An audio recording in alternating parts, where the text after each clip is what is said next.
our repertoire for traditional music is shrinking rapidly. Why do I say that? Because all classical music concerts, more or less, are held between 6:30 and 10 at night. What happens to all the wonderful rags that are sung at 4 in the morning, at 6 in the morning, at 7 in the morning, at 3 in the afternoon, and so now where do you listen to them? Is it possible to take the arts and dress it up or redress it without being blasphemous? Redress it and repackage it for today's consumer? Do you think that needs to be done? A, B, can that be done without being blasphemous, like I said? Just need your thoughts on this. I don't believe in blasphemy in the arts.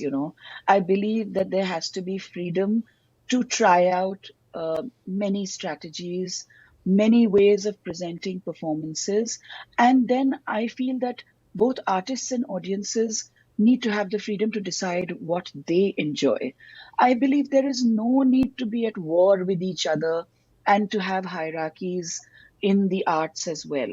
So I think, over decades, various people, whether it's record labels or whether it is event presenters or whether it is artists themselves, they've tried again and again and again in many ways to present uh, traditional arts. Let's call them traditional arts rather than only classical music. Sure.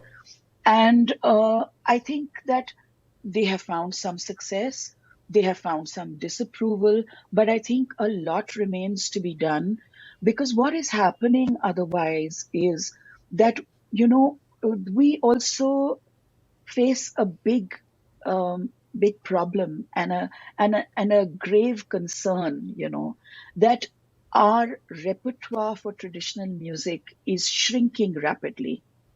Why?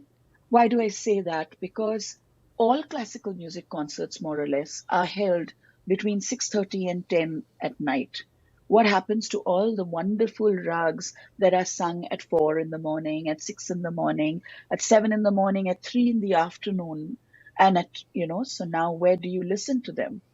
Either you break that rule of listening to them at the appropriate time, or then you don't listen to them at all. And that's what's happening. So, very often, teachers are training their students to sing more of evening and night rags rather than, let's say, morning, afternoon rags. And also, the students, remember, it's one thing to learn a rag, it's quite another to face an audience and to present that rag to them. The experience that you get from presenting a rag in front of an audience is unparalleled. That's when you discover how many times you're repeating the same phrase and hoping it'll be different, and that's the time when you really get to understand a lot about presentation.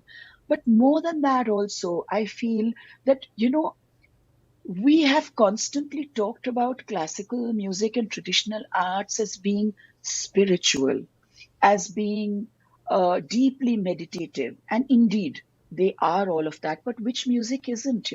I mean, even the most powerful, energetic music can send you into a trance, can't it? Electronic music can send you into a trance, can't it? So I think, we have to also talk about classical music and the diversity within classical music.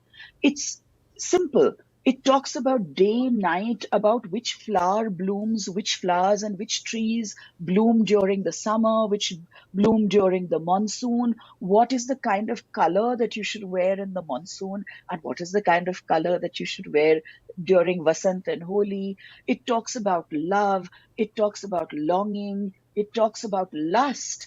And so, why are we not saying that this is a complete language?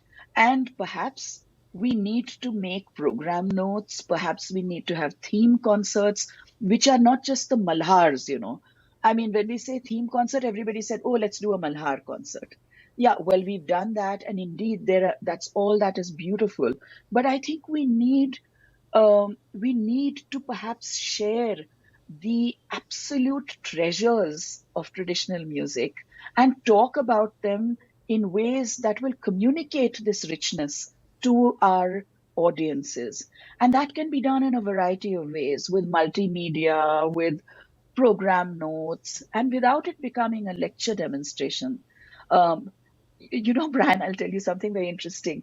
That sometimes, when I'm searching for something, let's say on digital platforms like iTunes, etc., very often you'll have a classical music, vocal music piece where you will have a little asterisk saying explicit.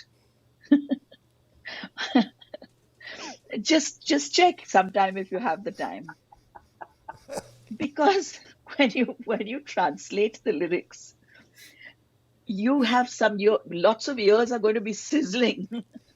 And we've always said, no, it's all only about bhakti. But bhakti in our tradition is also about life in No, general. also we've seen So it I even in visual arts. We see it all the time. absolutely. It's, there's no Yes. place to put explicit there, but it does exist. You're right. So I think we have to really communicate more and about the kind of rich, diverse repertoire we have, and present this in ways and formats that only creative and imaginative minds can actually put together.